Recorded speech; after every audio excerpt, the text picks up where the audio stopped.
여러분 안녕하세요. 반갑습니다. 오늘은 이번 학기 마지막 시간이 되겠습니다. 여전히 날씨가 추운 가운데 여러분 건강 조심하시고 마지막 시간 잘 마무리했으면 좋겠습니다. 오늘 마지막 시간 우리가 매 시간 했던 것처럼 우남 이승만 박사의 4대 건국 이념에 기초해서 만든 노래 나의 조국 대한민국, 그리고 경제 부국 대통령 중수 박정희 그분의 생애를 요약한 노래 혁명의 불꽃처럼 우리 두 곡 듣고 시작하겠습니다. 함께 부르겠습니다.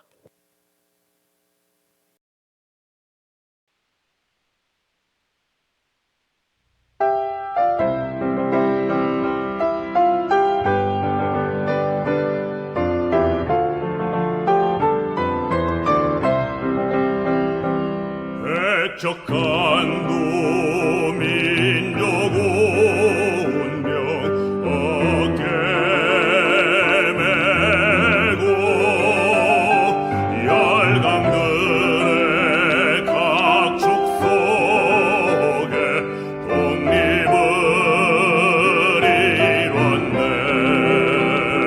자유민주 시장 경제 동맹을 맺고 맺어 튼튼한 국가 안보 평화를 이뤘네.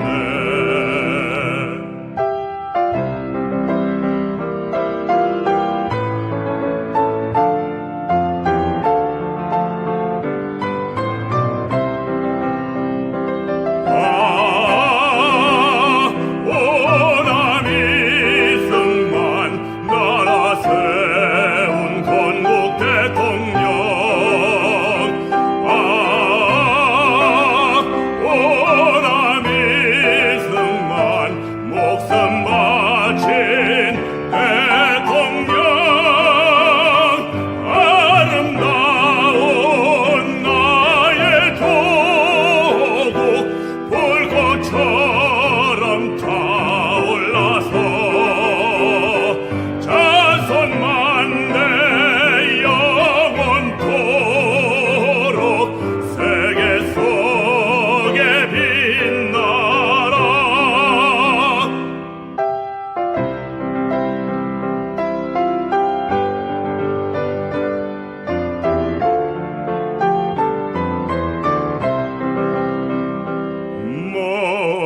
머나먼 이국 땅에 찬란한 태양 나라 사랑 님의 충정 어이 비할까. 영원 깃든 걸음마다 눈물 어리여도 이 한 몸 빛되리라. 등불이 되리라.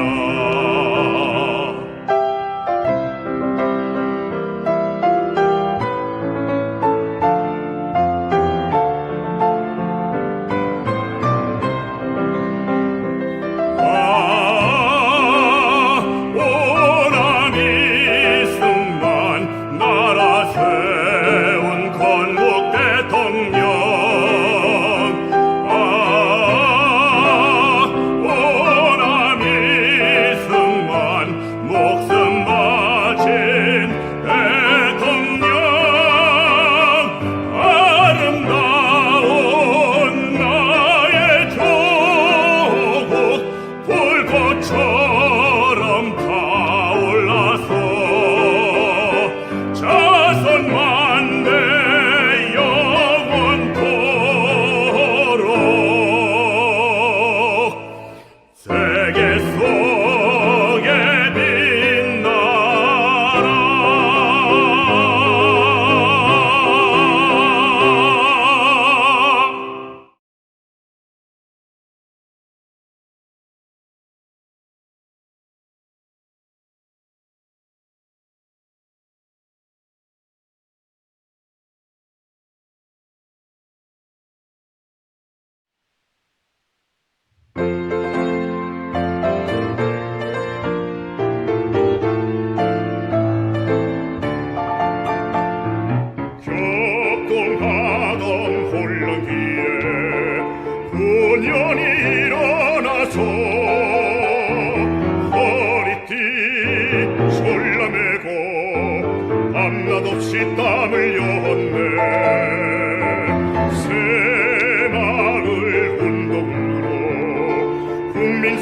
개선하고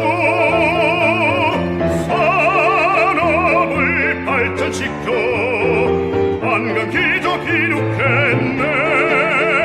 한평생을 조국 위에 목숨 바쳐 충성하고 역사 속에 보고 강경 찬란히 이룩했네. 오늘은 세계로 내일은 미래로 한겨레의 민족혼을 세계 속에 휘날려라.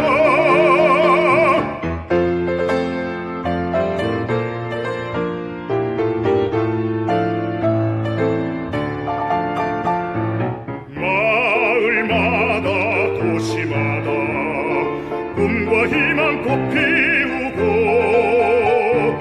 서로 돕고 세워주며 선진한국 이루었네. 국방을 강화하여 자유평화 드높이고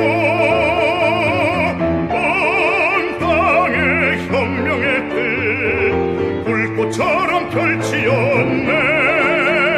한평생을 조국 위에 목숨 바쳐 충성하고 역사 속에 보고 강경 찬란히 이룩했네.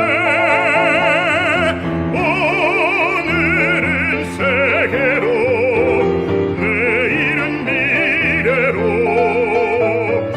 한겨레의 민족혼을 세계 속에 휘날려라.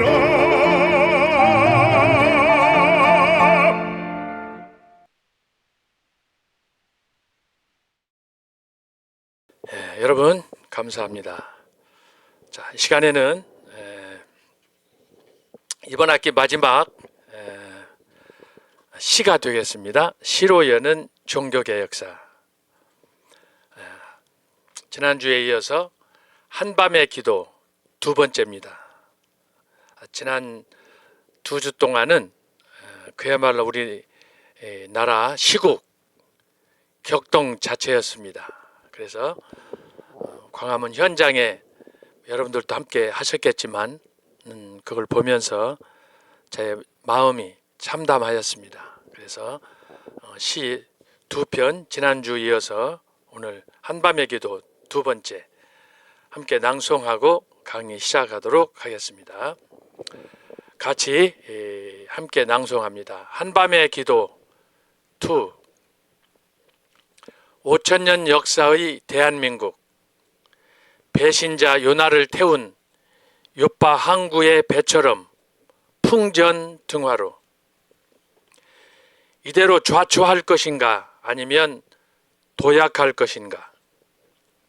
2024년 12월 14일 현재 온갖 범죄자의 국정농단과 사탄적 술수와 음모로 백척간두의 대한민국. 사랑의 방식이 다르다 해도 누가 실로 반역자인지 아니면 애국자인지 생각하면 보장된 현직 대통령이 무엇이 아쉬워서 자멸의 쿠데타를 주도할까? 하지만 범죄자를 옹호하며 따르는 극좌파 야당과 개딸들, 이들이 실로 반국가 불순 세력인 것을 이렇듯 절박한 상황에서 위기 극복을 위한 애국 충정의 구국기도, 국민이여 깨어나라, 조국이여 영원하라. 주여 에베네셀과 임마누엘로, 여호와 살롬과 이레로 우리 기억하소서, 우리 인도하소서. 기도하겠습니다. 하나님 아버지 감사합니다. 가을이 시작되던 지난 여름 끝물 이번 학기 강의를 시작하였습니다. 그런데 오늘은 마지막 시간, 이렇게 정강 시간이 되었습니다. 그동안 베푸신 주님의 은혜 헤아릴 길이 없사옵고, 특별히 12월에 저희들이 직면했던 대한민국의 운명을 저희들이 현장에서 지켜보면서 밤잠을 새우지 못했습니다. 나라 사랑하는 방식들이 이 사람 저 사람 다 같겠지만, 그러나 추구하는 그들의 사고는 이념에 따라 얼마나 다른지 저희들이 경험하였습니다. 이러한 상황을 저희들이 목격하면서 정말 애국이란 무엇인지, 나라 사랑이란 무엇인지 실감 있게 경험하였습니다. 저희들이 혹시 나라 사는 방식이 잘못되었다면 주님께서 가르쳐 주시고 때로 교정하여 주시고, 만약에 우리와 반대편에 있는 그런 우리 형제들에게도 다시 한번 생각할 수 있는 기회를 주셔서 정말 어떻게 나라를 사랑해야 되는지 깊이 숙고할 수 있게 해 주옵소서. 정말 오남 이승만 박사가 이룩하신 4대 건국 이념에 기초하여 대한민국이 지금까지 근 80년 동안 유지해 왔사온데, 이런 나라 세움의 기초를 흔드는 그런 반동 세력에 대하여 저희들이 깊이 생각하며 또 그들을 향해서 포용하고, 나아가서 그들이 귀한 하나님 말씀 듣고 돌아오는 그런 은혜를 허락하여 주옵소서. 그리하여 그들이 정말 나라 사랑이 무엇인지 깨닫게 하여 주셔서 소위 더불어민주당과 함께하는 이런 극단적인 나라를 파괴하는, 나라의 국운을 좀먹는 이런 위태로운 이념적 갈등에서 벗어나서 정말 나라 사랑을 위하여 헌신할 수 있는 그런 은혜를 허락하여 주옵소서. 여전히 전쟁 중에 있습니다. 하나님 아버지 기억하여 주시고, 우리 정강 목사님과 더불어 진행하는 이 애국운동이 새롭게 나라를 세우는 그런 기초가 되게 하시고, 윤석열 현직 대통령이 탄핵당한 가운데 여러 가지 생각이 많을 줄 아오나 하나님께서 세우신 권력 주께서 지켜주셔서 결코 대한민국이 망하지 않도록 하나님 지켜 주옵소서. 이런 간절한 마음으로 저희들이 하루하루를 살고 있습니다. 나라의 운명이 개인의 운명만큼 주의 손에 있사오니 주여 함께하여 주시옵소서. 이 시간에는 시로 여는 종교개혁사 마지막 시간이 되었습니다. 한 학기 동안 베푸신 주님의 은혜에 감사하옵고, 마지막 마무리 잘 할 수 있도록 강의하는 사람 듣는 사람 우리 모두에게 은혜가 넘치게 하여 주옵소서. 단순히 지식을 더하는 한 학기 공부가 되지 않도록 우리 마음의 사명을 새롭게 할 수 있는 그런 시간들이 되게 해 주옵소서. 이제 강의를 시작합니다. 마치는 시간까지 주여 함께하여 주옵소서. 이 모든 말씀을 예수님의 이름으로 기도하옵나이다. 아멘.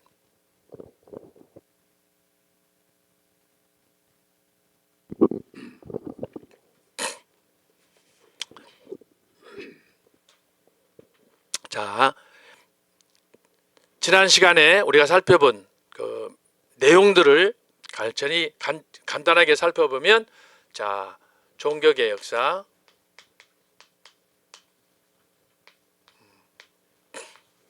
종교개혁사는 제가 편의상 50년이다 말씀했습니다. 50년. 이 50년은 초기, 중기, 후기로 나눠진다 말씀했습니다. 초기는 루터와 츠빙글리, 중기는 오늘 우리가 살펴볼 존 칼빈, 그리고 후기는 스코틀랜드의 종교개혁자 낙스, 그리고 영국의 토마스 카트라이트, 그리고 덧붙여서 영국의 청교도, 이렇게 세 시기로 나누어 볼 수가 있습니다. 자, 종교개혁사는 50년인데 제가 두 가지로 여러분에게 설명했어요. 자, 첫 번째는 뭐였느냐? 종교개혁을 교회사적 혹은 신학적 의미로 어떻게 정리할 수 있느냐? 제가 네 가지 말씀했어요. 기억나시는가 모르겠어요. 첫째는 뭐예요? 참된 권위다. 종교개혁자들에게 있어서 참된 권위는 교회의 전통이 아니다. 교회가 아니다. 성경이다. 성경. 두 번째는 뭐였습니까? 어떻게 우리가 영생을 얻느냐? 참된 구원. 참된 구원 문제. 참된 구원은 어떻게 얻을 수 있느냐? 믿음으로 얻는다. 선한 행위가 아니다. 공로가 아니다. 라고 하는 거예요. 세 번째는 뭐였어요? 참된 교회. 교회는 의식이 아니다. 교회는 그리고 노마 천주교에서 제정해서 만든 그런 교회 전통이 아니다. 교회란 뭐냐? 제가 세 가지를 말씀했어요. 첫째는 뭐예요? 말씀 선포다. 말씀 선포. 이게 오늘날 설교입니다. 설교. 그렇기 때문에 부름을 받은 목회자들은 교회로서의 역할을 잘 하기 위해서 가장 중요한 게 강단을 새롭게 하는 건데, 그것이 뭐냐 하면은 말씀 선포, 설교. 그러니까 여러분 어떤 기회든지 강단에서 말씀을 전할 수 있는 기회가 되면, 심지어 간증도 마찬가지예요. 간증의 중심은 예수님을 만난 후 하나님께서 우리에게 어떻게 역사했는가 라는 것이 초점이지, 자기를 자랑하는 게 간증이 아니에요. 그래서 간증은 매우 조심스러운 거예요. 그리고 또 잘못하면 위험한 거예요. 하나님의 영광을 드러내야 되는데 자기 영광을 드러내고 자기를 과시하고 하면은 더 이상 간증이 아니에요. 그래서 우리가 혹시 이렇게 설교 시간에도 자기 자신을 얘기하거나 혹은 뭐 다른 사람이 얘기하거나 책 뭐 이런저런 얘기를 소개할 때도 항상 우리가 조심해야 돼요. 설교의 중심은 말씀, 성경이 되어야 되는 거예요. 그러려면 어떻게 해야 되느냐? 우리가 성경 박사가 돼야 돼. 성경 박사. 그런데 어떤 사람들을 보면 신학교를 뭐 4년, 5년, 7년, 8년 뭐 공부하고 했어도 평생을 성경 가지고 살았다고 해도 설교하는 거 보면 개판인 사람들이 너무 많아요. 도대체 저게 무슨 소린가를 모르는 거야. 여러분 정신 바짝 차려야 됩니다. 그래서 말씀 선포는 설교인데, 이 설교를 위해서, 설교 한 편을 위해서 여러분들이 거기다가 영혼을 쏟아 부어야 돼. 잠도 때로는 자지 못하고 철회하면서 금식하면서 설교 한 편을 위해서. 왜? 영의 양식이니까 그 말씀을 통해서 여러분의 성도들이 사느냐 죽느냐 결정되기 때문에 그러는 거예요. 그래서 설교자는 굉장히 중요한 거예요. 설교자가 죽으면 성도들도 다 죽는 거예요. 오늘 여러분 애국운동 보세요. 한국에 약 한 7만에서 8만 교회가 있다고 하는데 그 교회들이 지금 하고 있는 짓을 보세요. 특정 지역에서는 다 좌파야. 그게 보수 교회도 있고 거기에 목사들도 많이 있지만 미쳐 돌아가는 거예요. 미쳐 돌아가는 거예요. 심각한 상황이에요. 그러니까 아까도 제가 시도 낭송을 하고 또 제가 간단하게 기도도 했지만, 자, 사랑이란 뭐냐? 사랑. 예를 들어서 나라 사랑.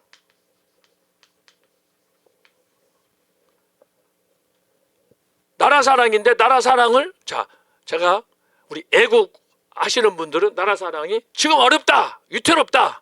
그래서 윤석열 대통령을 지켜야 된다 그러는데 똑같이 반대쪽에 있는 소위 주사파 개딸들을 보세요. 그 사람들이 나라 사랑 어떻게 합니까?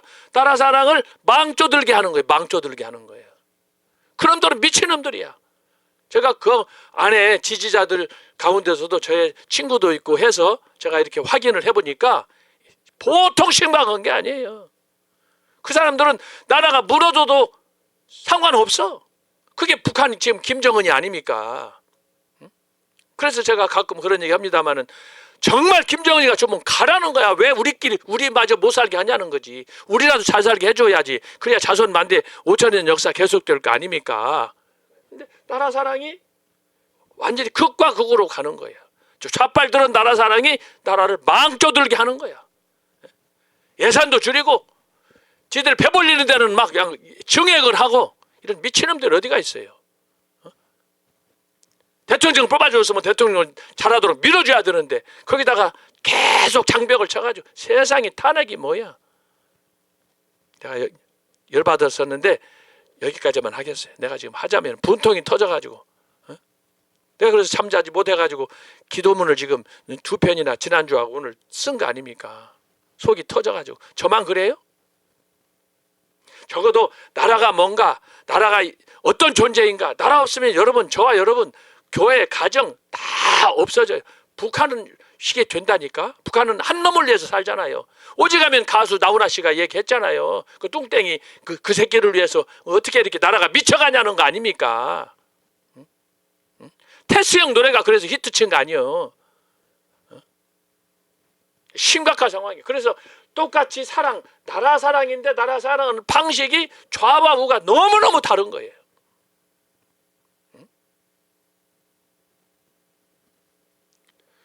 그 모습을 우리가 지난 2주 동안에 광화문에서 봤잖아요. 제가 여의도도 가서 봤어요. 엄청나요, 엄청나. 근데 그 사람들이 하나로 그 통합된 사고가 뭐냐? 나라 망해도 좋다는 거야. 이재명이를 지지하고 말이에요. 정말 이거 심각한 상황이에요. 이게 이념 논쟁, 전쟁 아닙니까? 그런데 그거에 부하 내동하는 목회자들이 너무너무 많은 거야. 교단 따라서.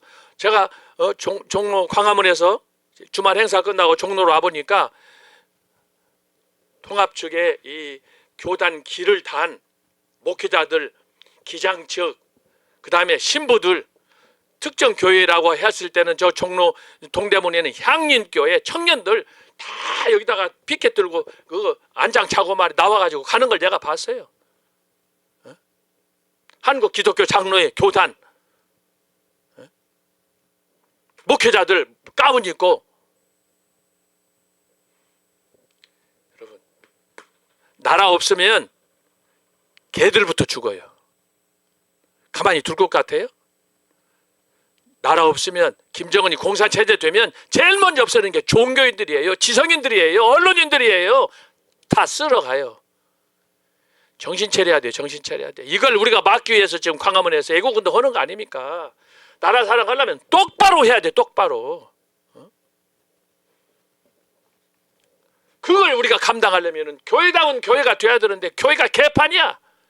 교회가 개판이야. 교회가 개판이라는 건 뭐야? 거기 목회하는 목사들이 개판이라는 거야. 3개월짜리, 6개월짜리, 1년짜리, 2년짜리 해가지고 뭐 하겠어요? 엎드러져서 기도하고 말씀 연구하고 해도 부족할 판인데 그런 사이비 형태의 목회자들이 너무 많은 거야. 발이 서지도 않고 이권만 챙기고 말이야. 교회가 크든 작든 상관없어요. 하나님께서는 목회를 크게 해라, 10,000명을 해라, 100,000명을 해라. 그걸 원하지 않는 거예요. 그 가운데 얼마나 진실한 성도 2-3 사람이 내 이름으로 모일 때, 그게 참 교회다운 모습을 보일 때 교회가 되는 거예요. 여러분, 알곡과 쭉정이 비율을 봐요. 그래서 여러분이, 제가 종종 이 종교개혁사 이번 학기에 강의하면서 목사들 정신 차리라고 제가 막 힘 세게 얘기를 했는데, 여러분 그냥 들으면 안 돼요. 이번 주일 설교가 나의 마지막이다. 예수도와 같이 죽으면 죽겠다. 나는 그런 마음으로 준비하지 않으면 여러분 목회 내려놓아야 돼요. 그거 여러분 장사꾼도 아니고, 그거 벌어서 생활비 하려고 하는 것도 아니고. 그렇다면 뭐 하는 거예요? 뭐 하는 거? 제가 여러분 코로나 때 우리 한국 교회가 너무너무 어려울 때, 문재인 그 자식 때문에, 그래서 특히 어려웠던 게 교회 아닙니까? 교회.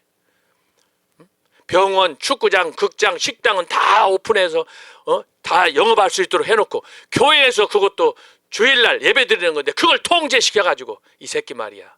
나중에 보니까 그거 빨갱이 간첩이라는 거 아닙니까 지금?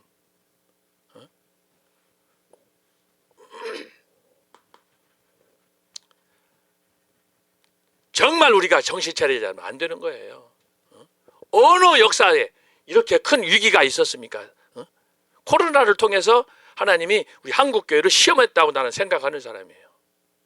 나도 여러분 벌금 500만 원이나 냈어요. 코로나 걸리지도 않았는데 잠시 어디 좀 시골에 있는 교회 하나가 영국에 있을 때 했던 선배인데 어렵다고 도와달라고 그래서 잠깐 가다가 KTX 안에서 걸려가지고 제가 고발당해서 이야 내가 아주 피눈물 흘렸습니다. 이 코로나 걸리지도 않았는데 6번 했는데 6번 다 음성으로 아무 문제가 없는데 저놈들이 고발해가지고 아마 제가 교수로서는 처음으로 제가 걸렸을 거예요. 코로나 하자마자 바로 걸렸어요. 그래가지고 말도 못하고 유튜브에 나를 안다는 어떤 새끼가 거기다가 유튜브에다가 뭐 총신대 뭐 교수 서아무개 해가지고 벌금 500만 원 물었다고 막 유튜브에다가 까발려가지고 지금도 자료가 있더라고. 하여튼 저는 그래서요 이 문재인의 그 5년 동안에 저 개인은 이건 아무것도 아니지만 교회가 입은 피해는 지금까지 계속되고 있어요. 교회가 한번 쓰나미가 지나가고 나니까 교회가 지금 그때 당시에는 뭐 5분의 4가 줄었네, 5분의 3이 줄었네. 지금도 회복이 안 돼서 3분의 1밖에 안 모인다는 거 아니에요. 특히 대형 교회들 보세요. 여러분 보세요. 적은 교회야 뭐 20명 30명이어도 어렵지만은 그래도 거기는 표가 안 나지만 대형 교회들 어떻게 됐어요? 한 번 쓰나미 지나가니까. 그런데도 정신 못 차려요. 예국운동 나오지 않는 거야. 너나 잘하라는 거야. 그래가지고 광화문 애국운동 할 때 여러분 이번 저기 토요일 날 엊그저께 안 봤어요? 2019년 10월 3일 이후 아마 최대로 모인 것 같아. 어마어마하게 모였어. 그렇게 해서 막 외치고 그러는데도 저 좌빨들은 보세요. 그거 비판하고 욕하고 매스컴 보세요. 매스컴. 메이저 신문사들 방송사들 보세요. 진짜 이건 기가 막힌 거야. 얼마나 이 좌빨들이 이 주사파 영향으로 우리 한국교회가 간첩의 나라가 다 돼버린 거야. 여러분 이럴 때 우리가 교회가 바로 서지 않으면 소망이 없어요. 교회가 바로 서지 않으면. 그러면 교회가 교회다우게 해서는 뭐 하저느냐? 말씀, 성경. 사실 뭐 언제 시간 있으면 우리 정광훈 목사님의 말씀표에 나타난 설교 기가 막히지 않아요? 그런데 하나님께서 이게 정광훈 목사님에게 특별히 주신 그 설교 방식이 있지만 또 다른 경우에 저는 전 목사님하고는 어떤 면에서 다른 방식의 설교가 저에게 이제 또 하나님이 재능을 주셨단 말이죠. 이게 다 다른 거예요. 사람마다 똑같은 성경 말씀이지만 그 말씀을 해석하고 그것을 적용하는 방식은 사람마다 달라. 그러니까 하나님의 말씀이 오묘한 거예요. 노부트처럼 다 똑같은 게 아니고 획일적으로 똑같은 게 아니라 사람마다 다 다른 거예요. 그래서 저도 언젠가 여러분 이제 저의 설교론이다. 예를 들어 산다 그러면 저한테도 그동안의 노하우가 있으니까 이것들을 정리해서 딱 하면은 여러분들에게도 또 다른 그런 맛을 느끼게 될 텐데 어쨌든 뭐 시간이 없으니까 그래서 중요한 건 뭐냐? 말씀 선포예요. 말씀 선포. 그래서 교회가 교회답기 위해서는 말씀을 선포해야 되는데 그 말씀 선포의 핵심이 뭐냐? 설교다. 이 설교 중에 최고의 설교가 뭐라고 그랬느냐? 제가 오래전에 설교했어요. 설교 중에 최고의 설교는 뭐냐? 강단에서 순교하는 거예요. 그래서 적색 순교라고 제가 여러분에게 여러 번 강조했잖아요. 적색 순교. 적색 순교의 꽃은 어디에 있느냐? 갈보리에서 죄 없이 죽어가신 엘리 라마사박다니 나의 하나님 나의 하나님 절규했던 그 예수님 그 설교가 최고의 설교예요. 순교적 설교. 적색 순교, 피해 설교예요. 그 이상의 강렬한 설교는 없어요. 이런 마음으로 지금 우리가 애국운동을 해야 되는 거예요. 이런 마음으로 나라 사랑을 해야 되는 거예요.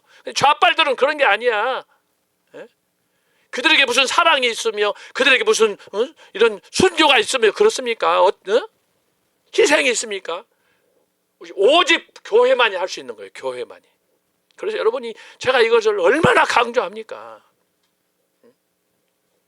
설교의 최고는 이 시간에 우리가 존 칼빈을 살펴보고 나중에 청교도도 살펴보고 루터도 다 이제 찌bil거지나 살펴봤지만 그들은 아니에요. 최고의 설교는 뭐냐? 2000년 전 십자가에서 죄 없이 저와 여러분의 죄를 위해서 죽으신 예수 그리스도, 그 순교, 죽음에 의해서 하나님을 위한 제물, 그 설교 이상 강렬한 설교는 없어요. 그래서 교회를 교회되게 하려면 강단에서 말씀을 선포하고 말씀을 선포할 때 이런 순교하려고 하는 정신으로 여러분이 설교를 해야 되는 거야. 그 설교가 괜히 나옵니까? 왜 정광 목사가 그렇게 강력한 설교를 할 수 있습니까? 말씀에 대한 은혜를 체험했기 때문에 그러는 거예요.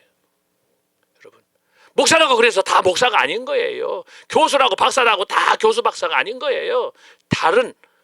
남다른 하나님의 은혜를 체험한 사람이 하는 거예요. 여러분, 제 말이 맞아요, 틀려요? 두 번째는 뭐였어요? 두 번째는 성례. 성례는 보이는 말씀이에요. 설교는 보이지 않아요. 그러나 성례, 성찬은 우리가 이목구비로 손과 몸으로 온 몸으로 직접 체험하는 설교. 이것은 가견적인 말씀이에요. 설교는 불가견적이에요. 보이지 않아요. 그러나 말씀을 들을 때 머리를 통해서 귀를 통해서 심장으로 다 느끼는 거예요. 성례는, 성찬은 눈으로 내가 직접 만져서 확인해서 먹는, 씹어서 먹는, 삼키는 그런 말씀이에요. 이거 보면은 정말 하나님의 말씀이 얼마나 신비한지 몰라요. 그래서 누구도 부정할 수 없는 거예요. 듣지 못한 사람이 어디가 있습니까? 요즘에 방송, 유튜브, 요즘에 복음을 듣지 못한 사람이 어디가 있어요? 나중에 주님이 오실 때 너 어때서 너 예수 안 믿었느냐? 그러면은 여러분 부정할 수 있어요? 마지막 세 번째는 뭐예요? 마지막 세 번째는 권징이에요. 권징. 하나님이 교회다운 교회를 위해서 제정하신 것이 뭐냐? 권징, 악과 죄악을, 세속적인 욕망을 다 제어하도록 그렇게 해서 하시려고 하는 거예요. 왜 권징을 주셨느냐? 거룩이야, 거룩. 거룩은 뭐가 상징이라고 그랬어요? 제가 지난주에 말씀드렸어요. 신부예요, 신부. 권징, 왜 교회 안에서 불순한 일을 하고 사람을 속이고 거짓된 행실을 하고 막 그렇게 할 때 그 사람들을 사랑으로 포용하지 왜 징계를 주느냐? 교회 보면 수찬정지, 성찬식을 못하도록 하게 하고 직무도 지금 윤석열 대통령 탄핵하듯이 교회에서도 목사 자격을 중단시키고 어떤 때는 목사를 면직시키고 그러잖아요. 그게 권징이에요. 목사가 사기치고 목사가 거짓말하고 도덕질이나 하고 그러면은 되겠습니까?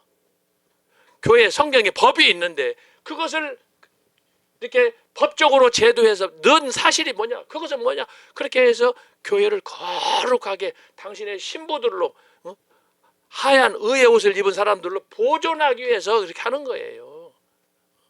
그래서 교회라고 그래서 무조건 다 사랑은 하는 거 아니에요. 교회 안에서도 그래서 나쁜 놈들은 색출해 내야 되는 거야. 교회를 거룩하게 해야 되니까.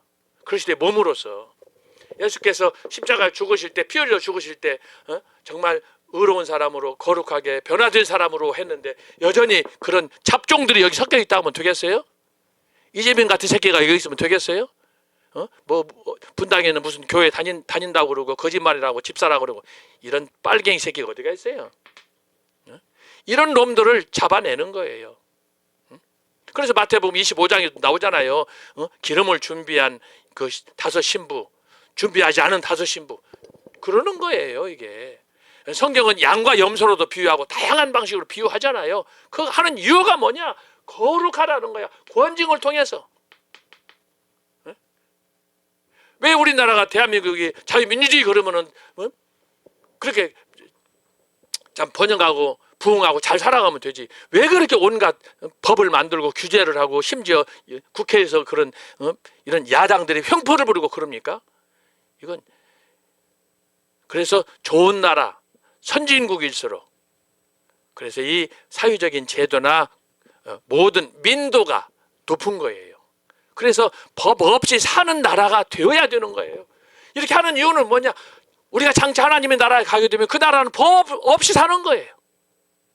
예수님 사랑하면서. 그 나라가 바로 에덴 동산이에요.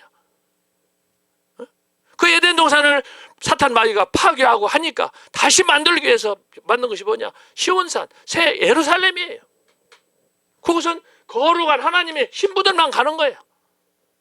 이것을 저와 여러분이 오늘 교회에서 경험해야 되는 거야. 그렇게 하려면 어떻게 해야 되느냐? 이 3가지를 잘 해야 되는 거야. 혹시나 우리 안에 죄악이 있을 때 그것을 씻어내는 방식으로 그래서 말씀을 늘 묵상해야 돼. 말씀을 읽을 때 그냥 연불하듯이 읽으면 안 되는 거야. 깊은 사색 속에 묵상 속에서 이 말씀이 의미가 뭔가 보석을 찾듯이 그런 마음으로 찾아야 되고 그것만 해도 안 돼. 성찬식이 뭐냐?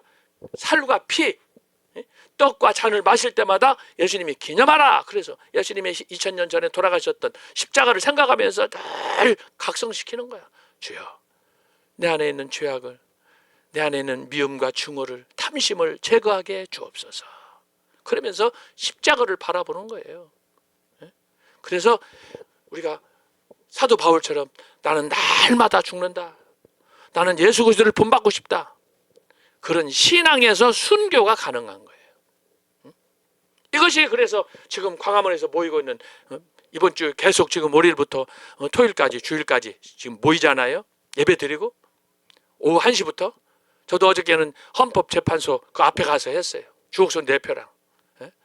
날씨가 영하의 날씨에 추고 눈보라가 막 치고 그런데 거기 그 같은 시간에 광화문에서도 하고 같은 시간에 인천에서 또 정광 목사님이 하시고 엄청나게 많이 모였대. 그렇게 하는 이유가 뭐냐? 바로 다 이것 때문에 그러는 거예요. 이것 때문에 그러는 거예요. 그러니까 같은 신앙이라도 같은 국민이라도 다 똑같지 않아요. 목사라고 다 똑같은 게 아니에요. 그 안에는 개목사도 있다니 이 말이에요. 사기나 치고 농땡이나 까고 장사나 하고 그런 사람들이 있어요. 그래서 사꾼 목자가 있는 거예요. 요한복음 10장에 보면 사꾼 목자. 그 사람들은 양을 사랑하지 않아요. 교회를 사랑하지 않아요. 주님을 사랑하지 않아요. 사기꾼들이 많아요. 사꾼 목자. 돈에 미쳐가지고. 자, 그래서 내가 종교개혁사를 이해할 수 있는 신학적인 핵심 키워드 4가지. 참된 구원이 참된 구원, 참된 교회, 마지막 4번째가 뭐예요? 참 자유다 그랬어요. 교회만큼 자유로운 공동체는 없어요. 남녀노소 누구든 상관없이 인종도 상관없이 교회만이. 그래서 여러분 교회 가서 누구의 침해도 받지 않고 주님과 나와의 관계에서 속삭이고 말씀을 나누고 주께서 주시는 은혜를 받고 이것이 종교개혁의 4대 키워드라 이 말이에요. 이 중에 하나가 빠지면 이단이고 이 중에 하나가 빠지면 여러분 그건 자멸이에요. 예를 들어서 성경이 없다? 성경은 있어도 구원받지를 못한다? 성경을 안 가르쳐준다? 3번째, 교회를 안 간다? 여러분 한때 무교회주의가 있어요. 왜? 교회가 너무 타락하다 보니까 교회 필요 없다는 거야. 교회 가면 그 목사부터 배기 싫어. 장로도 배기 싫고 권사도 배기 싫어. 어떤 특정인 집사도 배기 싫어. 왜? 사기꾼. 교회를 가지고 등쳐먹고 그러니까 교회 가기 싫은 거야. 그러니까 무교회가 나왔어. 교회 필요 없다는 거야. 자기 혼자 예배 보겠다는 거야. 여러분, 이건 교회가 온전하지 못해서도 문제지만 교회를 무시하고 무교회, 교회를 무시하고 자기 혼자 교회다. 이건요, 마귀 새끼 사탄이에요. 왜 예수님이 당신의 피로 값주고 사서 세운 교회가 문제가 있어도, 거기에 쭉정이가 있어도, 가라지가 있어도 그 교회를 가서, 제가 얘기한 것처럼 하나님의 최대의 관심은 뭐냐? 모든 세계 열방에 있는 사람들이 함께 모이는 교회. 이게 우주적인 교회야. 우리가 장차 예수님이 오시게 되면 새 예루살렘에 가는데, 새 예루살렘에 가면은 이렇게 하는 거예요. 전 세계에 있는 모든 성도들이 모이는 공동체예요. 이 교회는 공동체. 구원받은 모든 성도들이. 그런데 이 교회를 특정인 때문에, 특정한 이유 때문에 자기가 판단해가지고 교회를 없앴다, 교회를 무시한다. 이단이야, 이단. 그래서 무교회주의자 일제 때 있었어요. 아주 위험한 거예요. 그 이단들이 하는 짓거리예요. 자기가 교주 되려고 하는 거예요.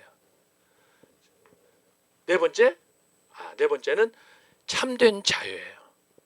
여러분, 교회 가서 기도할 때 자유함을 누려야 됩니다. 회개를 할 때, 또 말씀 받고 은혜를 받을 때 여러분의 마음의 기쁨과 그 희열을 여러분이 감당할 수 없어야 돼요. 주님이 요한복음 14장 27절에 말씀했잖아요. 내가 너희에게 주는 평안은 세상이 주는 것과 같지 않으니라. 이게 구원의 은혜예요. 이 자유를 여러분들이 교회 갈 때마다, 광화문에 나올 때마다, 어디 가든지 성도 간에 교제할지라도 이런 사람 만나서 교제해야 로또가 되는 거예요. 로또. 사람을 만나도 쓰레기를 만나면 안 되는 거예요. 여러분, 이재명이를 만나고 김윤석이를 만나고 정청래 만나봐. 여러분, 그 배부르고 기분이 좋아요? 이름만 들어도 먹었던 거 10년 전에 먹은 것도 토할 정도인데? 사람을 만날 때도 좋은 사람 만나야 돼. 그래서 친구를 보면 그 사람을 안다는 거 아니에요. 근데 어떤 사람 보면 거 쓰레기들만 만나고 다니는 사람이 있어. 거지 같은 사람만 만나는 사람이 있어. 그 사람은 어떻게 되겠어요? 그 인생이, 생각이, 가치가 완전히 싸구려가 되는 거예요. 싸구려. 여러분 스스로의 품격을 위해서는 여러분 스스로 친구를 만나도 선택을 잘해야 되는 거야. 그래서 여러분들이 가는 거 보면 아는 거예요. 그런데 우리가 청교도 신학원을 통해서 말씀을 배운다. 여러분들 이런 상태로 여러분의 그 신앙 상태를 업그레이드 시켜가지고 가치관도 변화하고 생활 습관도 변화되고 이렇게 돼야 되는 거예요. 제가 그래서 강조하는 게 뭐야? 강의 듣고 지식을 하나 더 하려고 하면은 때려치라는 거 아니에요. 나는 그런 강의 안 해요.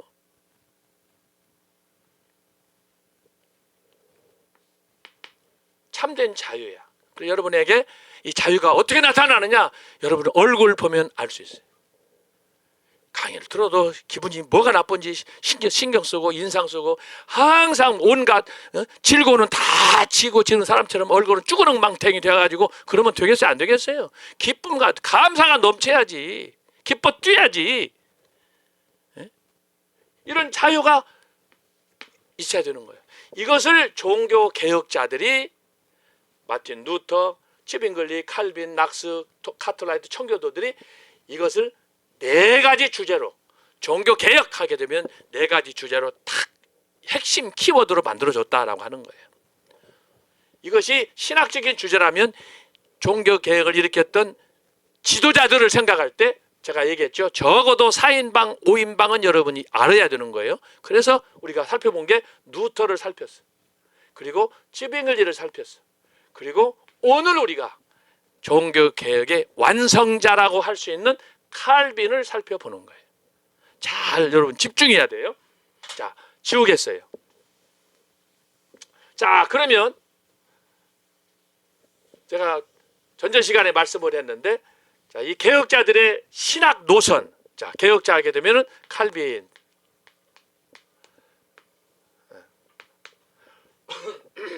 칼빈은 온건 개혁파예요. 중도 보수예요. 우리 같으면은 중도 보수. 온건 개혁이에요. 오른쪽으로 가면 이건 치빙글리예요. 이것은 이것은 그 소위 극우예요. 그리고 여기는 극우 개혁이에요.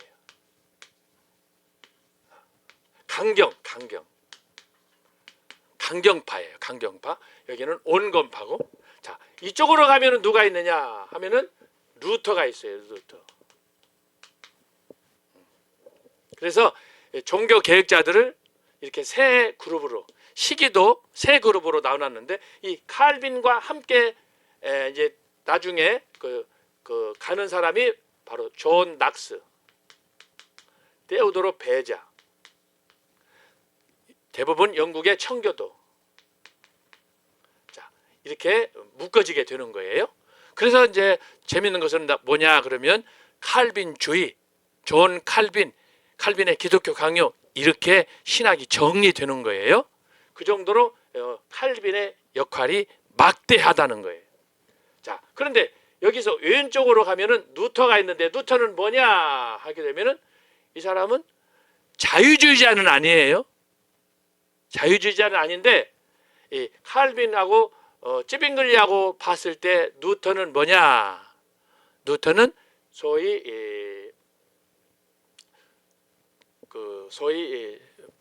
표현하기가 좀 그렇습니다만은 상당히 그 귀족적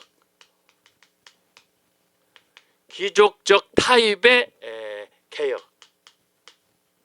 개혁자예요. 그러니까 포괄적으로 모든 사람들을 수용하고 또 이렇게 어떤 위기 속에서는 거기 앞장서서 해야 되는데, 루터 같은 경우는 제가 지난번에도 강의했듯이 초기에는 광부들, 한국으로 말하면 농부들, 또 자기 동료들과 함께 종교 개혁을 주도했지만, 나중에 농민 소위 그 반란이 일어나고 토마스 뮌저를 통해서 그런 도전을 받고 하다 보니까 이 사람이 완전히 그들하고 결별하고, 그래서 실권자의 귀족 형태의 실세들하고 결탁하면서 개혁을 했다. 그런데 결국은 어떻게 됐느냐? 실패했다라고 하는 거예요.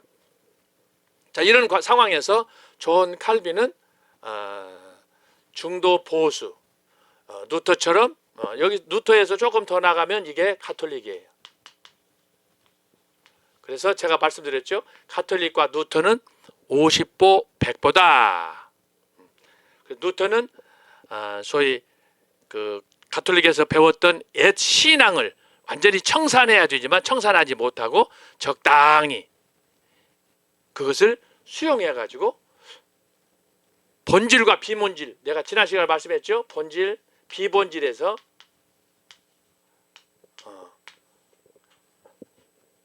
루터는 애매한 입장을 보였다. 그래서 결국은 루터는 루터파로 그 한계를 극복하지 못했다.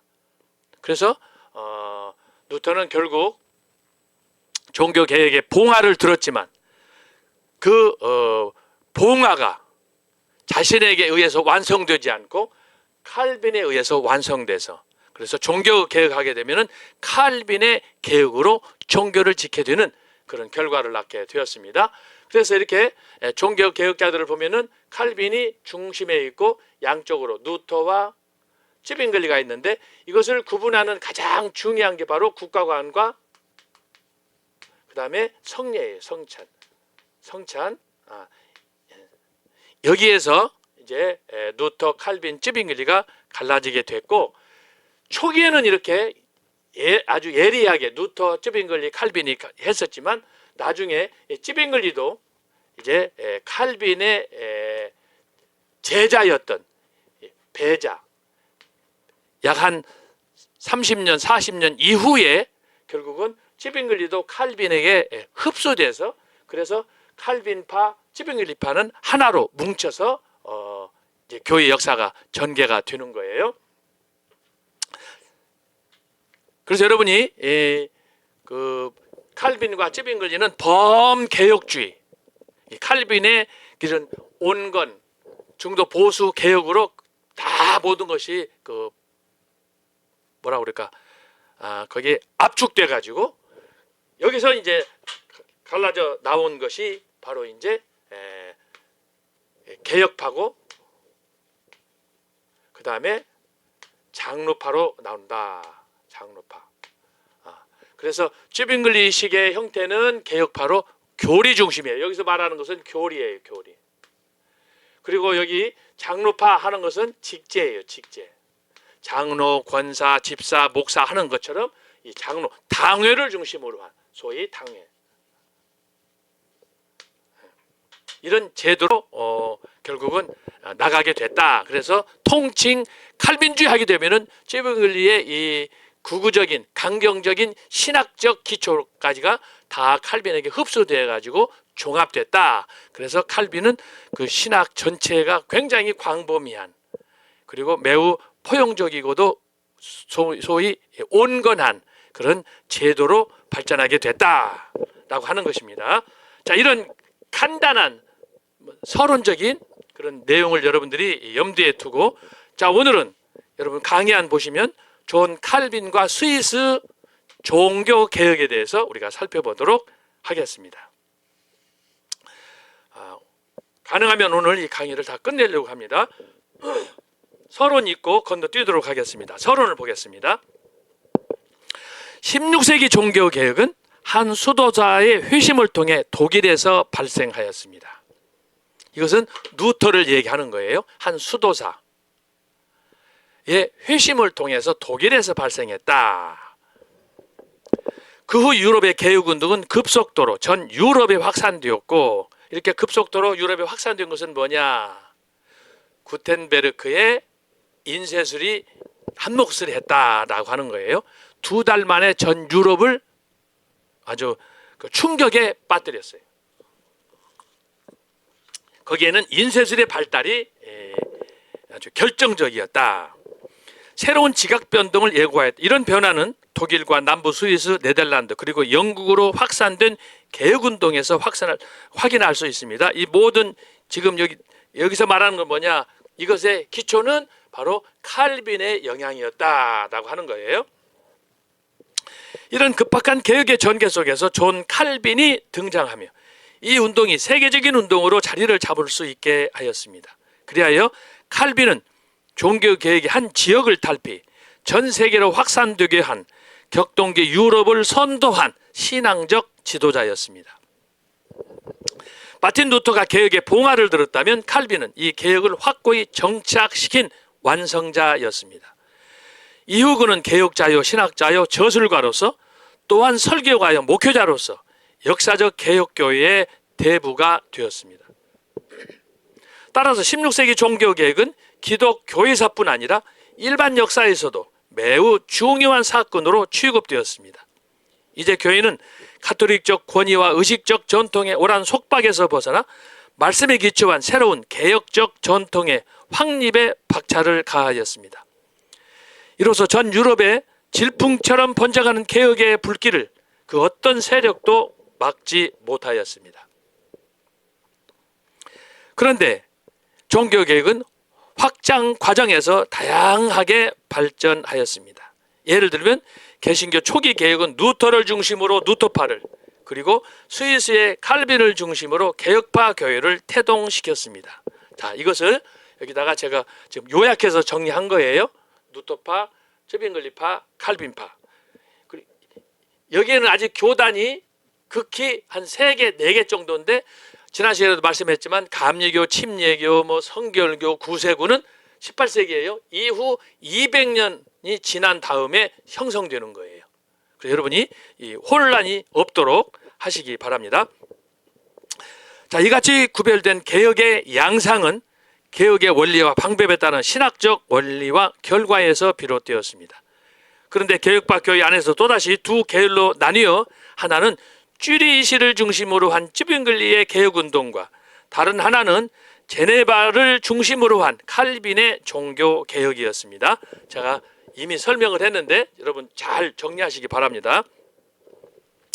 이 두 개혁자는 각자 처한 상황에서 교회의 바른 개혁을 위해 상호 협력하여 좋은 전통을 남겼습니다. 또한 두 개혁자는 철저히 성경에 기초하여 확고한 개혁교회의 정착을 위해 공헌하였으며 이들의 영향 또한 실로 막대하였습니다.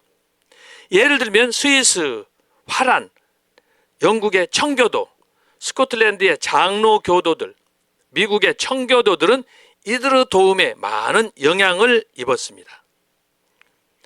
오늘 우리가 함께 상고할 개혁자 칼빈은 이처럼 격동기의 한 시대를 장식하며 오직 말씀을 위해 살다 간 하나님의 종이었습니다. 그는 기독교 역사, 특별히 개혁교의 전통의 대명사로서 확고한 위치를 차지한 어쩌면 가장 매력적인 인물 중에 한 사람이 되었습니다. 자, 여기 그 다음 2페이지, 3페이지는 지나가겠습니다. 자, 3페이지로 가면은 개혁전의 개혁자들, 칼빈이 등장하기 전에 상황을 여기다가 썼습니다. 개혁전의 개혁자들. 칼빈 이전의 스위스 개혁자들로는 대표적으로 헐드리 찌빙글리와 윌리엄 파렐을 들 수 있습니다. 여러분, 이들은 칼빈에게 간접 혹은 직접으로 영향을 미쳤습니다. 특별히 후자인 윌리엄 파렐이 칼빈에게 촉구한 개혁 애로의 부름은 그 시대와 역사를 바꾸는 결정적인 계기가 되었습니다. 자, 여기에서 두 사람을 제가 얘기했는데, 자, 찌빙글리는 지난번 강의안을 여러분 참고하셔서 건너뛰겠습니다. 자, 4페이지로 가면 이번에 윌리엄 파렐이 등장합니다. 자, 윌리엄 파렐입니다. 자, 윌리엄 파렐은 칼빈의 스승과 같은 그런 멘토가 되겠습니다. 이 사람의 한 말이 결국은 칼빈의 인생을 바꿨습니다. 그래서 신학적으로는 여기 헐드리 찌빙글리가 이렇게 많은 영향을 끼쳤지만 실제로 당시 칼빈이 직면했던 정치적인 그 위기 상황에서 윌리엄 파렐은 그의 멘토처럼 칼빈의 인생을 바꾸는 그런 사람이 되었습니다. 자, 윌리엄 파렐, 비상한 두뇌와 강인한 기질로 프랑스의 루터 혹은 스위스의 사도 윌리엄 파렐은 프랑스 남부 프로방스 접경지인 도피네 지방의 한 귀족 가문에서 출생하였습니다. 그 이하는 여러분들이 참고하시고, 자, 윌리엄 파렐은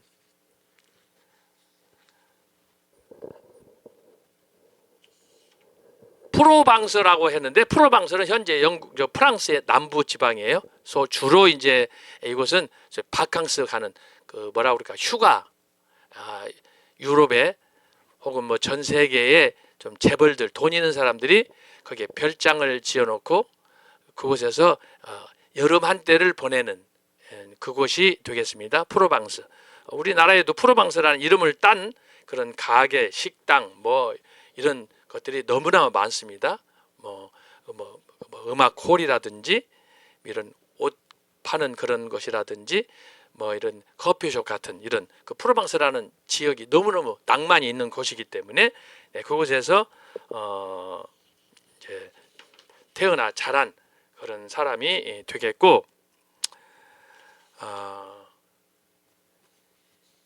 윌리엄 파렐은 한마디로 말하면 칼빈이 개혁자가 되기 전에 이미 개혁자로서 교회 개혁이 필요하다. 그래서 찌빙글리와는 신학적으로 주로 이렇게 책을 통해서 교리적으로 했다고 한다면, 윌리엄 파렐은 직접 만남을 통해서 그와 더불어 교제를 하면서 파렐이 크게 칼빈에게 영향을 미쳤다라고 하는 것입니다. 자세한 내용들은 여러분들이 살펴보시기 바랍니다. 8페이지로 가면 칼빈의 생애가 나타납니다. 자, 제가 루터를 얘기할 때 루터의 생애를 어떻게 간단하게 이해할 수 있을까 세 시기로 나눴습니다. 찌빙글리도 제가 세 시기로 나눴습니다. 3.3 전법이에요. 자, 칼빈도 제가 그의 삶의 시기를 나누어서 정리를 해 보았습니다. 오늘 강의에서는 제가 두 시기로 나누었는데, 이것은 이제 칼빈이 성장했던, 유배 생활을 했던, 도피 생활했던 것까지 하게 되면은 결국은 세 시기인데, 이것을 저는 두 시기로 나눠 가지고 묶어서 제가 설명을 했습니다. 자, 앞부분은 뭐냐? 그러면 앞부분 제1기는 방랑과 회심 및 기독교 강요 저술기. 이때가 칼빈의 27살 때까지의 여정이라고 하겠습니다. 여러분, 칼빈이 원래 그 아버지가 법학을 해서 뭐 변호사가 되든 아니면 판사가 되든 법조인이 되기를 원했습니다. 그거 보면 칼빈은 어려서부터 아주 명석한 그런 사람이었습니다. 굉장히 아주 집요하고 집중적으로 논리적이고, 그러나 여러분 그 칼빈 사진이나 이런 걸 보면 알듯이 굉장히 아주 예리한 그런 눈초리를 발견할 수가 있습니다. 주로 이제 여기서 살펴볼 수 있는 것은 뭐냐? 칼빈이 방랑과 회심, 여기에 방랑과 회심에서 가장 중요한 방랑 생활은 뭐냐? 여기도 제가 썼습니다마는 그 파리 대학의 칼빈의 친구가 총장으로 취임하는 그때 소위 취임사를 칼빈이 써주게 됐습니다. 나중에 이것을 누가 썼느냐 하는 것이 밝혀져서 칼빈은 더 이상 자기의 고향인 조국 프랑스 파리를 떠나서 파리에서 조금 더 위로 올라가면은 느용이라는 그 도시가 있는데, 작은 도시가, 그곳이 이제 칼빈의 고향입니다만은 소위 파리 대학교 총장 피라 사건으로 인해서 칼빈이 스위스 제네바로 도피하게 되는 거예요. 그런데 재밌는 건 뭐냐? 스위스 제네바는 마치 그의 조국처럼 그의 고향이 되었습니다. 실제로는 영적 고향이 됐어요.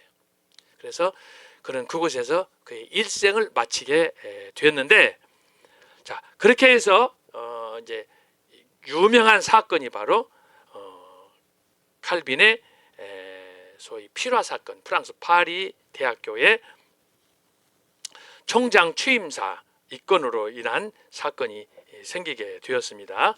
자, 참고로 하시고,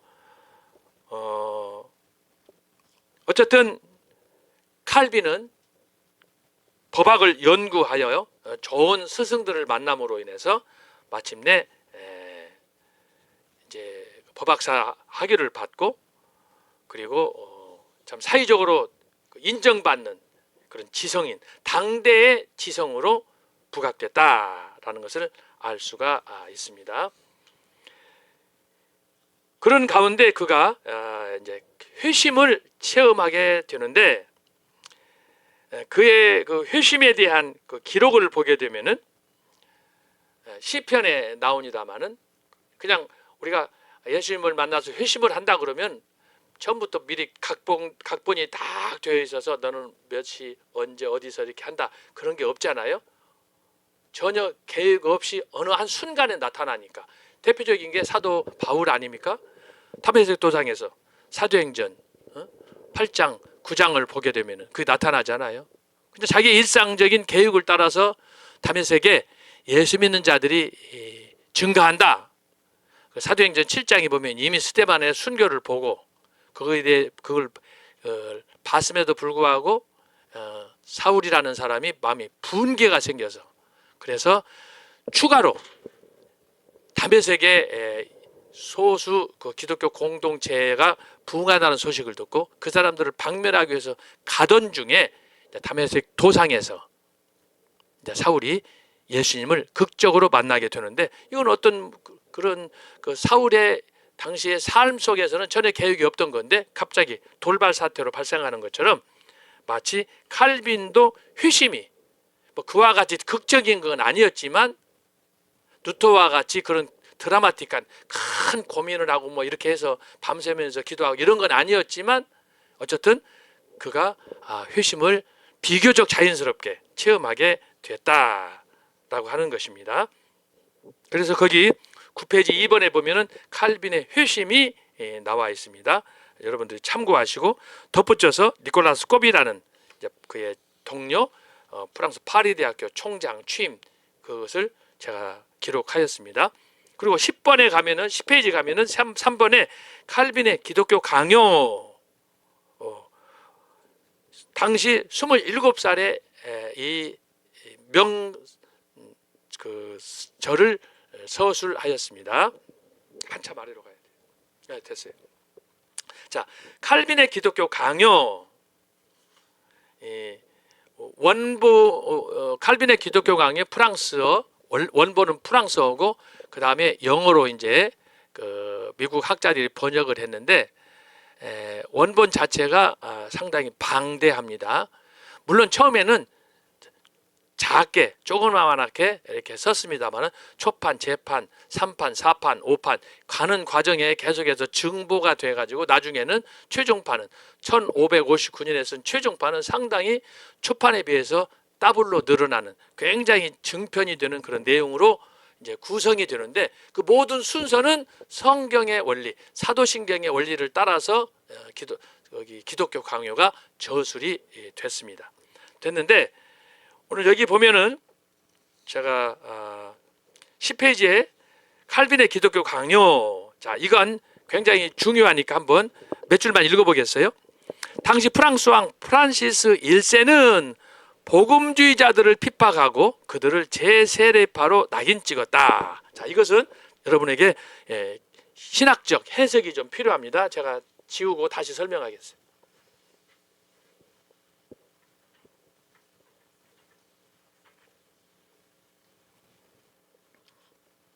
자, 이 내용은 뭐냐 그러면 당시 프랑스 왕은 프란시스예요.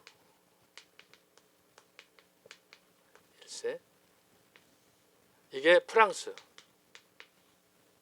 그 다음에 독일은 찰스 5세. 그리고 영국은 헨리 8세. 자, 이렇게 되는 거예요. 이것을 통치하는 사람은 교황이에요. 교황 네오 10세예요. 그러니까 이게 이제 중세 말이니까 중세 천년이 끝나가는 상황에서 종교개혁이 시작됐는데 종교개혁이 50년 동안 진행됐다고 제가 얘기했잖아요. 이건 저만의 학설이에요. 다른 분들은 뭐 50년이 아니라 뭐 100년, 140년 이렇게 얘기하고 그래요. 1648년 뭐 그때까지 확장이 사는데 제가 분석한 것은 그때는 이미 이성주의로 넘어가기 때문에 시대가 달라서 그래서 기존에 주장했던 학설을 제가 정리해서 저의 이론으로 종교개혁은 50년이다. 루터에서 존 낙스다. 이걸로 잘라서 1570년대로 정리하는 거예요. 그 이후가 청교도, 경건주의, 그 다음에 대각성운동으로 나가기 때문에 그러는 거예요. 그래서 이것은 여러분들이 제 강의를 듣고 제가 하는 얘기는 저의 이론이에요. 다른 분들은 다른 또 이론을 주장할 수 있겠죠. 참고하세요. 자, 이렇게 되는데 당시에 교황 네오 10세는 자기의 통치권을 위해서 이 사람의 관심이 뭐냐? 바티칸 성당을 짓는 거예요. 그래서 많은 세금을 걷어들이는 거예요. 그런데 당시 유럽을 지배했던 나라가 대표적으로 뭐 스페인도 있고 뭐 이탈리아도 있고 하지만 대표적인 나라가 독일, 프랑스, 영국이에요. 왜 이 나라들이냐? 이 나라들이 세금을 왕창 냈어요. 그 중에 세금을 가장 많이 낸 나라가 독일이에요. 그런데 재밌는 거 뭐냐? 교황이 찰스 5세를 세금을 많이 받고 그러면은 이 사람을 어떤 우선권을 준다든지 뭐 특혜를 줘야 할 거 아니겠어요? 그런데 그 사람들 이 찰스 5세 라이벌이 프란시스 1세, 영국의 헨리 8세인데 이 사람들이 만만치가 않은 거예요. 다들 우리가 기억하는 대로. 그럴 때 자, 독일에서 이때는 누가 나타나는 여기는 지금 루터예요. 루터는 복음주의고 나중에는 찰스 5세와 손을 잡고 자기의 처음에 종교 개혁을 추구했던 소신을 버리고 타협을 했다고 그러잖아요. 타협. 그런데 프랑스에서는 어떤 현상이 벌어졌느냐? 이게 이제 이걸 설명하려고 제가 하는 거예요. 프란시스 1세 때 독일하고 똑같이 여기서도 가톨릭에 대한 로마 가톨릭 네오에 대한 부정적인 그런 생각들을 가진 개혁자들이 많이 나타났어요. 이때 당시에 프란치 1세 당시에 프랑스에서 일어났던 개혁 세력은 뭐냐? 독일은 루터파인데 프랑스에서는 누구냐? 이게 칼빈의 지지자예요.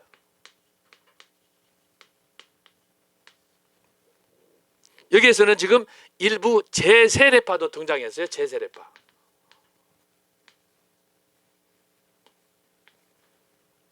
제가 지난주에 제세례파에 대해서 설명했어요. 제세례파는 뭐냐? 만 16세가 되었을 때에 신앙 고백을 하고 그때 세례를 줘라. 그때 세례를 받은 사람들이 모이는 교회가 뭐냐? Churches in Churches야. 교회 안에, 소위 교회 안의 교회.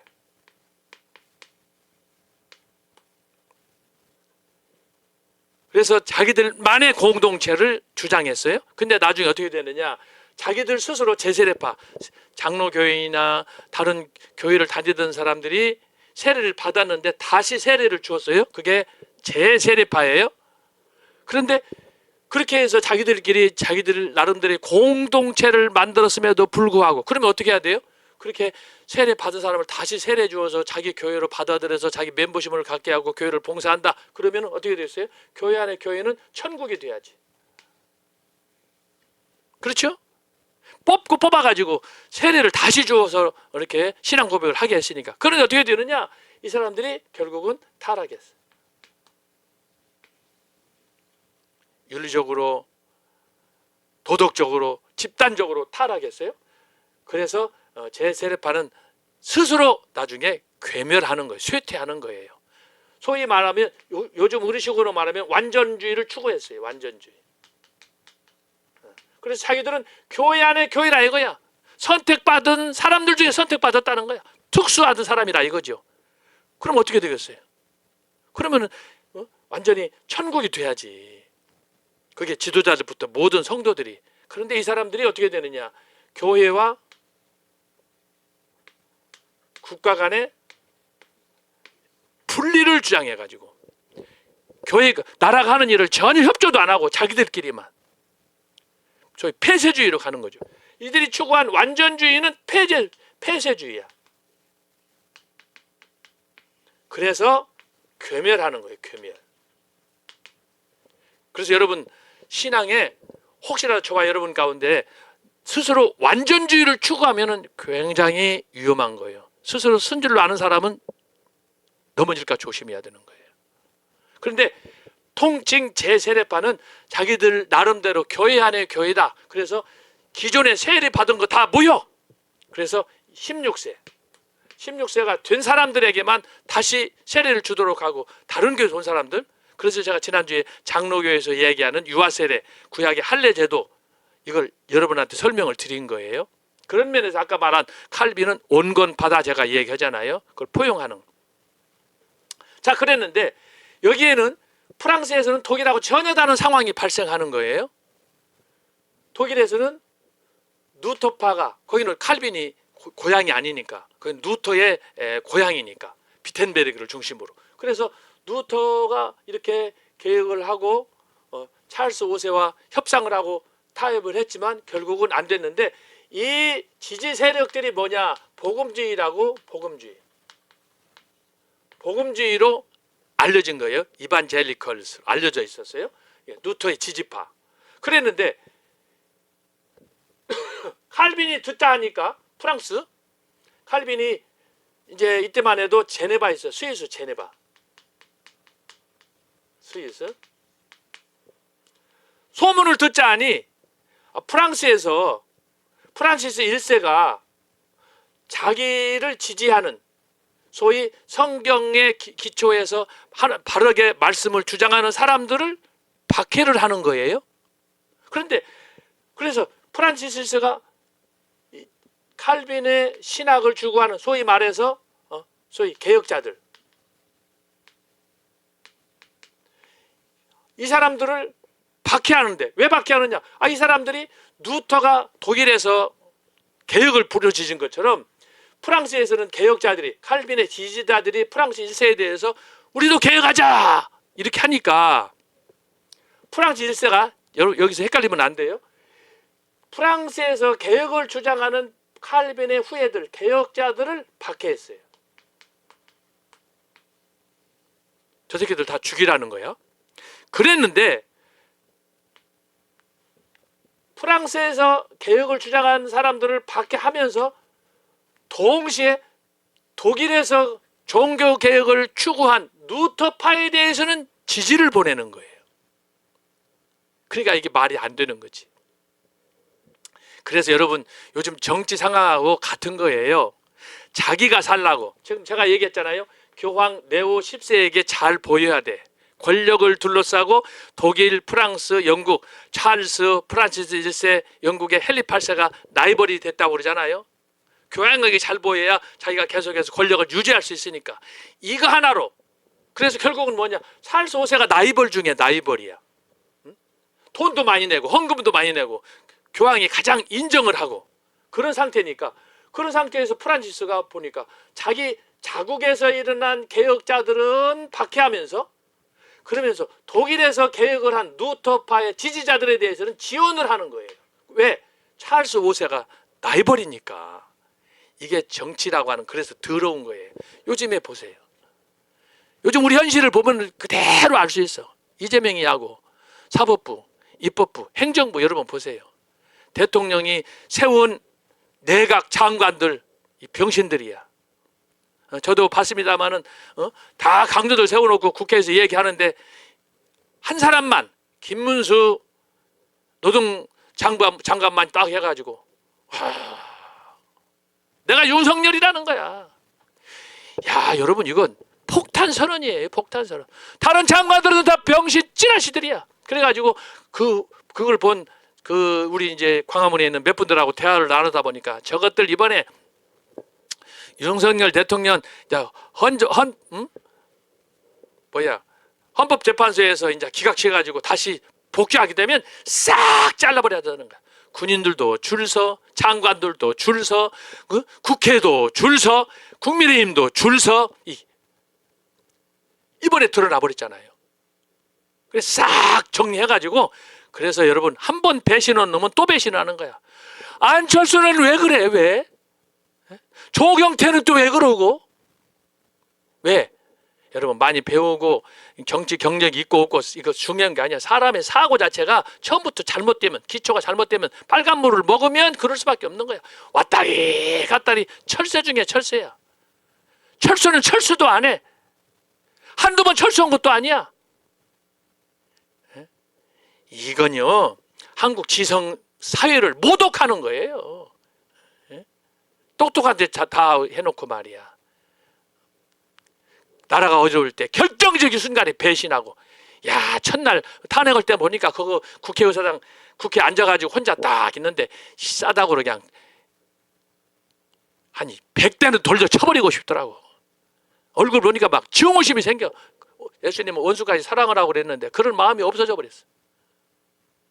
너무너무 막 분개해가지고. 자, 그런데 여기서 여러분, 그래서 이 종교개혁 때 이게 16세기 초예요. 이때 유럽의 독일과 프랑스와 영국 간의 관계 속에서 교황 네오 10세 이 권력 다툼이 이렇게 더럽다는 것을 보여주는 거예요. 정치가 이런 거예요. 결국은 뭐냐? 자기 살기 위해서 자기 나라에서 일어나는 개혁자들에 대해서는 박해하고 독일에서 일어난 그 사람들에 대해서는 지원해 주는 거야. 이 양다리 걸치는 거야. 이 등거래 외교라고 하는 게 이렇게 더러운 거예요. 정치에서 나오는 용어 아닙니까? 등거래 외교. 앞에서는 웃으면서 돌아서서는 뒤통수 까는 거 이거. 이런 게 한두 번입니까? 근데 지금 우리가 이런 모습을 처절하게 지금 광화문에서 보는 거야. 보면서 느끼는 건 뭐냐? 어떤 놈도 한 놈도 믿을 수가 없어. 심지어 어떤 사람은 어제 그러더라고. 권성도이가 지금 국민의힘 대표가 됐어. 비상대책위 대표 되는데 그 놈을 믿을 수가 있어? 아무도 없다는 거야. 나경원이를 믿어? 다 옛날 박근혜 대통령한테 다 투표를 던진 사람이야. 탄핵에 참여했던 사람이야. 뭐 그런 사람 저 사람이 한두 사람도 아니지. 정치란 이렇게 되는 거예요. 그래서 이런 모습을 보면은 진짜 더러워가지고 정치하라고 해도 여러분 하면 안 돼. 따라서 합시다. 나는 정치하라고 해도 안 한다. 여러분, 예수 복음으로 완전히 무장해야지. 이렇게 이러면 권볼 10년이라는 말 있잖아요. 찰스 5세 얼마 못 살고 죽었어. 프란시스 2세 얼마 못 살고 죽었어. 헨리 8세도 나중에 나옵니다. 헨리 8세는 조금 오래 살았어. 근데 온 몸에 그야말로 온갖 질병으로 찌들다가 죽었어. 여러분, 권력 가지면은 돈 있고 권력 있고 하다 보니까 이제 결국은 자기 자신이 망가지는 거야. 헨리 8세 같은 경우는 우리가 영국에 이제 청교도하고 이게 연결이 됩니다만은 헨리 8세는 아주 악동 중에 악동이야. 성경의 헤롯과 같이 아주 고약한 자기 이것만 버젓이 자기가 좋아가지고 결혼하자고 해놓고는 자기 사랑하는 부인 왕비를 죽이잖아요. 목 잘라 죽이고 그러잖아요. 그래서 실제로 공적으로 드러난 부인만 6명이에요. 공적으로. 그렇지. 거기에 등재되지 않은 사람들은 말도 못하고.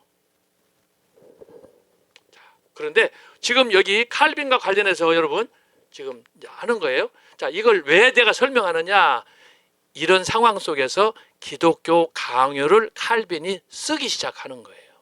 자, 그런 면에서 칼빈의 기독교 강요는 뭐냐? 잘 들어야 돼요. 자, 여러분 이해를 잘 하세요. 당시 16세기의 초반의 유럽의 정치 구도, 그것은 여러 나라가 있지만 세 나라로 집중되었다. 독일, 프랑스, 영국. 영국과 관련된 것은 스코틀랜드, 존 낙스가 등장하잖아요. 이게 이제 다 그 부대적으로 일어나는 거예요. 프랑스하고는 이탈리아, 그리고 독일은 저기 이제 그 베네룩스 3국이 있잖아요. 핀란드라든지 덴마크라든지 그런 나라 쪽하고 또 연결되는 거예요. 소위 북유럽 쪽이야. 북유럽. 이것은 센트럴 유럽. 이건 완전히 이제 바다 건너니까 정말 잉글랜드 이렇게 나눠지고 그러는데, 어쨌든 중요한 것은 프랑스에서 프란시스 1세가 통치하던 그때의 개혁의 주창자들, 칼빈을 따르던 그런 개혁자들이 개혁을 부러졌을 때 프란시스 1세는 그들을 제어하고 박해하고, 대표적인 사례가 뭐예요? 성 바돌롬의 학살 사건이 있는 거예요.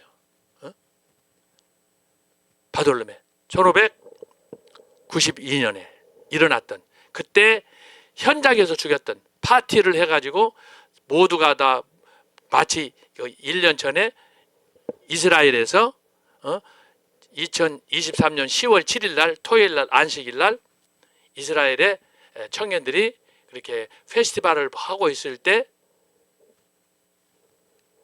아랍 하마스 신화루가 그걸 기습 공격해 가지고 첫날에 한 1200명이 현장에서 죽고 한 250명이 이제 포로로 끌려가잖아요. 그 상황을 여러분 생각하시는 거예요. 그래서 성 바돌롬의 학살 사건인데 통계가 좀 다릅니다만은 그날 밤에 약 한 4만 명이 죽어서 프랑스 파리에 피바다가 됐어요. 그때 겨우 그 현장을 빠져나간 사람들은 어떤 사람들이냐? 당시 프랑스의 최고의 엘리트 그룹이야. 엘리트 그룹. 이 사람들이 네덜란드로, 그 다음에 영국으로, 스코틀랜드로 가는 거예요. 이 성 바돌롬의 사건으로 해서 가장 대목을 본 사람, 가장 그 뭐라 그럴까, 특혜를 누린 나라가 어디냐? 네덜란드예요. 네덜란드. 그렇게 해서 네덜란드에서 이제 종교 개혁이 일어나고, 그래서 네덜란드는 비록 작지만 그곳에서 개혁파 교회가, 장로 교회가 성장하는데 기초를 놓는 거예요. 그런 뿌리가 결국은 19세기에 제가 얘기했죠. 1850년 이후에 전 세계 교회가 소위 진화론에 의해서, 그 다음에 칼 막스와 레닌, 이 사람들에 의해서 공산주의 이론, 사회주의가 등장하고 했을 때 교회가 하나님의 말씀에 대한 권위가 급속도로 무너져갈 때 바로 네덜란드에서 5명, 6명, 7명 신학자들이 등장해가지고 우리 성경, 존 칼빈의 신학 사상을 굳게 세운다. 네덜란드가 아니었으면 보수 교회는 무너졌어요. 미국이나 한국도 뭐 그때 무너졌으면 전혀 예상을 못하지. 그런 위기 상황이 있었다라고 하는 건데 바로 이걸 얘기하는 거예요.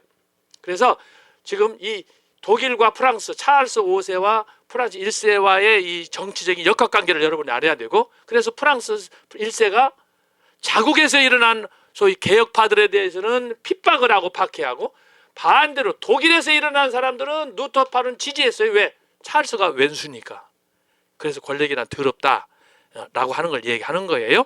그래서 여러분이 이걸 참고하셔서 이해하시고, 한 10분 정도 쉬었다가 커피 타임 하고 바로 또 강의하도록 하겠습니다. 굉장히 이거 다음에 재밌는 부분이 나옵니다. 10분 쉬겠습니다.